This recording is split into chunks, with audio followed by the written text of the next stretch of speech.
व्यवसाय की गतिविधियों का सुचारू रूप से संचालन करने के लिए दो प्रकार की पूंजी की आवश्यकता होती है। स्थायी पूंजी, जो कि व्यवसाय की स्थायी वित्तीय आवश्यकताओं की पूर्ति करती है, और दूसरी कार्यशील पूंजी, जो व्यवसाय की दैनिक एवं सामयिक आवश्यकताओं की पूर्ति करती है। आज हम अपने इस लेक्चर में कार्यशील पूंजी के प्रबंध के बारे में बात करेंगे।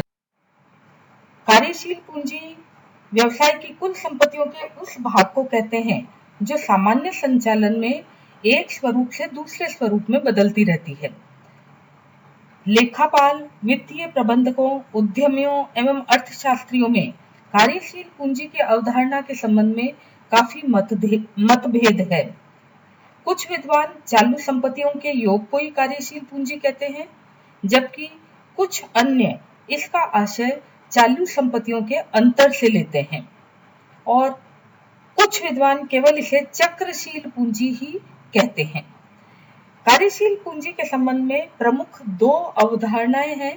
पहली है परंपरागत या चिट्ठा अवधारणा, ट्रेडिशनल, और बैलेंस शीट कंसेप्ट। इस अवधारणा के अनुसार कार्यशील पूंजी किसी तिथि को बनाए गए चिट्ठे के आधार पर ज्ञात की जाती है तथा इस समय बिंदु पर व्यवसाय की स्थिति दर्शाती है। इसके अनुसार कार्यशील पूंजी दो प्रकार की हो सकती है। पहली सकल कार्यशील पूंजी, ग्रॉस वर्किंग कैपिटल, चालू संपत्तियों का योग ही कार्यशील पूंजी है, और कुछ विद्वानों के आधार पर चालू संपत्तियों से तात्पर्य उन संपत्तियों से है जिन्हें एक लेखा वर्ष के दौरान नकद में परिवर्तित करने के उद्देश्य से रखा जाता है। इसमें नकद, बैंक शेष, debtors, stock, short term investment, loans and advances आदि शामिल है। कार्यशील पूंजी के विचार का यह केवल क्वांटिटेटिव अप्रोच है। इसके संदर्भ में ये तर्क दिए जाते हैं कि सभी चालू संपत्तियां व्यवसाय के कार्य में प्रयुक्त होती है, और जब स्थिर संपत्तियों को स्थिर पूंजी का प्रतीक माना जाता है, उसी प्रकार चालू संपत्तियों को भी चालू पूंजी का प्रतीक मानना चाहिए। कुल चालू संपत्तियों के आधार पर ही प्रबंधक प्राय अपनी योजनाएं बनाते हैं, इसलिए व्यवसाय के सामान्य कार्य संचालन के लिए उनके पास कितना कोष है, यह देखकर कार्यशील पूंजी का निर्धारण होना चाहिए। दूसरी है शुद्ध कार्यशील पूंजी। इस अवधारणा के अनुसार चालू संपत्तियों का चालू दायित्वों पर आधिक्य कार्यशील पूंजी कहलाता है। यह कार्यशील पूंजी का गुणात्मक दृष्टिकोण है। यहाँ चालू दायित्वों से आशय बाहरी व्यक्तियों के ऐसे कोषों से है जिनका भुगतान प्राय लेखा वर्ष में किया जाना है, जैसे creditors, bills payable, outstanding expenses. इसमें चालू संपत्तियों एवं चालू दायित्वों के अंतर को ही कार्यशील पूंजी कहते हैं। इस अवधारणा के संबंध में जो तर्क है वो इस प्रकार है। चालू संपत्तियों का चालू दायित्वों पर आधिक्य व्यवसाय की वित्तीय सुदृढ़ता का प्रमाण है। दूसरा, कार्यशील पूंजी का यही अर्थ दीर्घकालीन पूंजीदाताओं द्वारा व्यवसाय की चालू संपत्तियों के कैश मैनेजमेंट या अर्थ प्रबंधन हेतु किए गए अंशदान को बताता है। कार्यशील पूंजी की दोनों ही विचारधाराओं से यह स्पष्ट होता है कि दोनों में कार्यशील पूंजी के क्वांटिटी के संबंध में मतभेद है। सकल कार्यशील पूंजी मात्रात्मक दृष्टिकोण है, जबकि शुद्ध कार्यशील पूंजी गुणात्मक दृष्टिकोण है। दूसरी अवधारणा है परिचालन चक्र अवधारणा। कार्यशील पूंजी की यह नवीन अवधारणा है। इसके अनुसार कार्यशील पूंजी उपक्रम की संपूर्ण पूंजी का वह तरल भाग है जो चालू संपत्तियों के चालू दायित्वों पर आधिक्य द्वारा व्यक्त किया जाता है तथा जिसकी सामान्य परिचालन चक्र की अवधि में आवश्यकता होती है। किसी व्यवसाय में कितनी नकद धनराशि की आवश्यकता होगी, यह व्यवसाय के शुद्ध परिचालन चक्र की अवधि में होने वाले परिचालन व्ययों पर निर्भर करती है। प्रारंभ में चालू पूंजी नकद में ही होती है, उससे कच्चा माल खरीदा जाता है, उत्पादन प्रक्रिया द्वारा इसे निर्मित माल में बदला जाता है तथा इस माल के विक्रय से देनदार एवं प्राप्य बिल उत्पन्न होते हैं और इनकी वसूली से पुनः नकद धन प्राप्त हो जाता है। इस प्रकार यह परिचालन चक्र चलता रहता है। इस चक्र के दौरान पूंजी का एक स्वरूप से दूसरे स्वरूप में परिवर्तन होता है, इसलिए इसे कार्यशील पूंजी को चक्रशील पूंजी भी कहते हैं। व्यवसाय का परिचालन चक्र कितनी अवधि में पूरा होगा, यह व्यवसाय की नीतियों, तकनीकी विशेषताओं, माल के स्वभाव, पर्यावरण तत्व आदि पर निर्भर करता है। परिचालन चक्र की अवधि जितनी कम होगी, चक्र जितना तीव्र होगा, कार्यशील पूंजी की उतनी ही कम आवश्यकता होगी। कार्यशील पूंजी के घटक या संघटक, components of working capital. Working capital के दो मुख्य घटक हैं। कार्यशील पूंजी के दो संघटक चालू संपत्तियां और चालू दायित्व हैं। सबसे पहले हम बात कर रहे हैं चालू संपत्तियों के बारे में। वस्तुतः वे संपत्तियां जिन्हें एक फर्म 12 महीने की अवधि में अथवा कार्यशील चक्र की अवधि दोनों में से जो अधिक हो के दौरान नकद में परिणत करने का उद्देश्य रखती है, ये संपत्तियां दीर्घकालीन उपयोग हेतु नहीं क्रय की जाती, वरन इनका स्वरूप निरंतर बदलता रहता है। कच्चे माल को खरीद कर निर्मित माल तैयार किया जाता है और इसको उधार बेचा जाता है, तो देनदारों की उत्पत्ति होती है और अल्पकाल में ही इन देनदारों से नकदी प्राप्त कर ली जाती है। इस चक्र के दौरान उत्पन्न होने वाली सभी संपत्तियां चालू संपत्तियों की श्रेणी में आती है। इस तरीके से चालू संपत्तियों में cash, bank balance, opening stock of raw material, work in progress का स्टॉक, फिनिश्ड गुड्स का stock, debtors and bills receivable, विक्रय योग्य प्रतिभूतियां, पूर्वदत्त व्यय और उपार्जित आय इत्यादि शामिल होते हैं। चालू दायित्व यह कार्यशील पूंजी का दूसरा घटक है। ऐसे समस्त दायित्व जिनका भुगतान 12 महीने की अवधि अथवा कार्यशील चक्र की अवधि दोनों में से जो अधिक हो के दौरान किया जाता है, चालू दायित्व कहलाते हैं। प्राय कच्चे माल को खरीदने के कारण जो अल्पकालीन दायित्व उत्पन्न होते हैं, वे लेनदार अथवा देय बिल के रूप में होते हैं। इस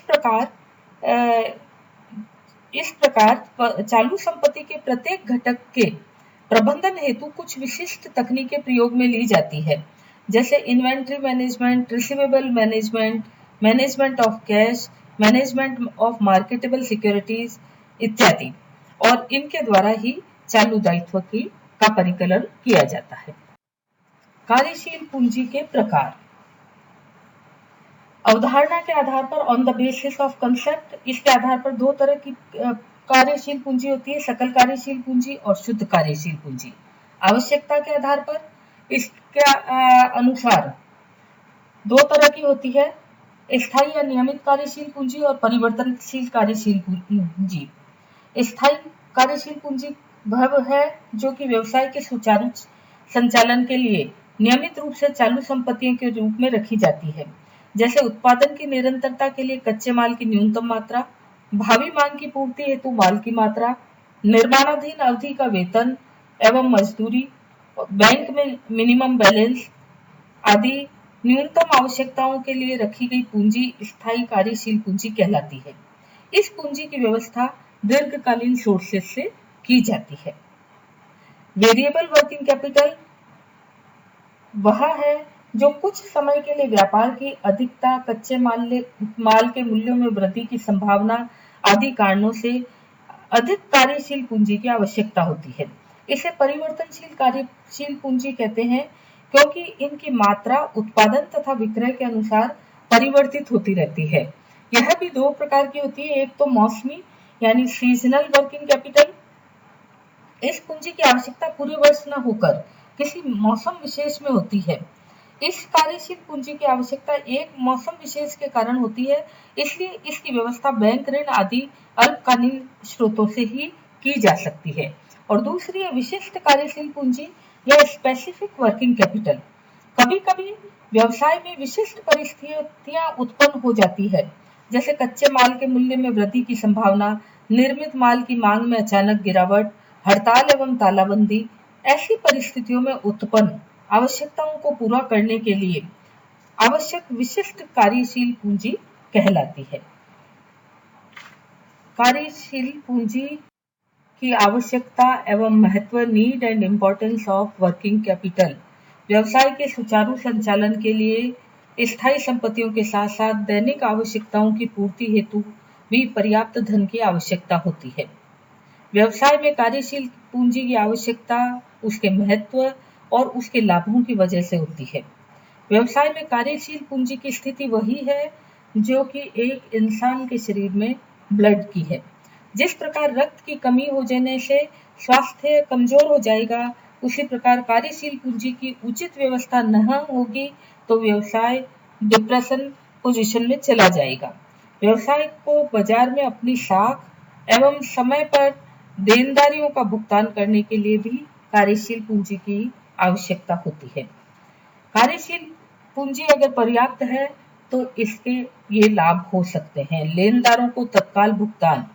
पर्याप्त कार्यशील पूंजी होने पर संस्था अपने लेनदारों और माल के पूर्तिकारों को समय पर भुगतान कर सकती है और इस कारण से कच्चे माल की नियमित साइकिल चलता रह सकता है और उत्पादन कार्य भी बिना किसी बाधा के चालू रह सकता है। नकद छूट की प्राप्ति। माल का नकद भुगतान करने पर या विक्रेताओं को समय पर भुगतान करने पर नकद छूट प्राप्त की जा सकती है। ऐसा करने से प्रोडक्शन कॉस्ट में कमी आती है और संस्था माल के विक्रय मूल्य में कमी करके ग्राहकों को और ज्यादा आकर्षित कर सकती है। उचित लाभांश वितरण। कार्यशील पूंजी की पर्याप्तता की दशा में लाभ होने पर संस्था विनियोगकर्ताओं को उचित लाभांश बांट सकती है। अनुकूल अवसरों का लाभ। कार्यशील पूंजी की पर्याप्तता की स्थिति में अनुकूल अवसर आने पर उनका लाभ उठाया जा सकता है, जैसे कच्चे माल की वृद्धि की संभावना की दशा में पर्याप्त स्टॉक खरीदना, अचानक बड़े आदेश की प्राप्ति की दशा में उसकी पूर्ति कर पाना आदि।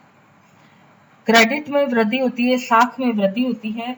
पर्याप्त कार्यशील पूंजी होने पर थर्ड पार्टीज की दृष्टि में संस्था की क्रेडिट बढ़ जाती है और आवश्यकता पड़ने पर तुरंत ऋण मिल सकता है। आकस्मिकताओं से निपटारा। कार्यशील पूंजी की पर्याप्तता की स्थिति में किसी भी व्यावसायिक संकट या आकस्मिक घटनाओं से सफलतापूर्वक निपटा जा सकता है। स्थायी संपत्तियों का उचित उपयोग। कच्चे माल, श्रमिकों की उपलब्धता आदि को बनाए रखकर मशीनों को पूर्ण या अनुकूलतम स्तर पर उपयोग किया जा सकता है और स्थायी संपत्तियों का उचित उपयोग हो सकता है। कार्यकुशलता में वृद्धि। पर्याप्त कार्यशील पूंजी होने से कर्मचारियों एवं श्रमिकों को समय पर वेतन आदि का भुगतान संभव हो सकता है, जिससे वे भी अधिक आत्मविश्वास एवं कार्यकुशलता से कार्य करते हैं। इन लाभों को प्राप्त करने के लिए संस्था के पास पर्याप्त कार्यशील पूंजी का होना आवश्यक है। पर्याप्त का आशय पूंजी का न तो आवश्यकता से अधिक होना, न ही कम होने से है। कार्यशील पूंजी का आवश्यकता से अधिक एवं कम होना, दोनों ही परिस्थितियां व्यवसाय के लिए घातक होती है। आवश्यकता से अधिक पूंजी का आशय निष्क्रिय कोषों का, डेड फंड्स का होना है, जिससे लाभों में कमी होती है और आवश्यकता से कम पूंजी होने से भी लाभों में कमी के साथ साथ सुचारू संचालन में व्यवधान उत्पन्न होता है। आवश्यकता से अधिक कार्यशील पूंजी से होने वाली हानियां इस तरीके से हो सकती है। रहतिये का संग्रह है। आवश्यकता से अधिक पूंजी होने पर अनावश्यक स्टॉक इकट्ठा हो जाएगा और उसके कारण से लेबर चोरी, माल का अप्रचलन आदि की संभावनाएं बढ़ जाएगी। साख नीति का दोषपूर्ण होना। कार्यशील पूंजी की अधिकता से देनदारों की संग्रह अवधि में ढीलापन आ जाएगा, जिससे डूबत ऋण ज्यादा हो सकते हैं और लाभों में कमी हो सकती है। लाभदायकता पर प्रभाव। कार्यशील पूंजी का उचित उपयोग नहीं होने से और अतिरिक्त पूंजी पर ब्याज आदि देने से लाभ कम हो जाएंगे और अंशधारियों में असंतोष की भावना बढ़ जाएगी। अकुशलता का प्रतीक। अधिक कार्यशील पूंजी प्रबंधकों की अकुशलता का प्रतीक मानी जाती है, क्योंकि यह समझा जाता है कि प्रबंधक कोषों का पूर्ण उपयोग नहीं कर रहे हैं। ऐसी स्थिति में प्रबंधक मितव्ययिता को प्रोत्साहन नहीं देते और धन का अपव्यय बढ़ता है। इसी प्रकार आवश्यकता से अधिक कार्यशील पूंजी होने से सट्टे की प्रवृत्ति को बढ़ावा मिलता है, क्योंकि अत्यधिक कार्यशील पूंजी से माल संग्रह करके सट्टे की प्रवृत्ति को बढ़ावा मिल सकता है। इससे प्रबंधक उदार लाभांश नीति को अपनाते हैं, परंतु ऐसे लाभ जब नहीं मिलते हैं तो कठिनाई का सामना करना है। धन्यवाद।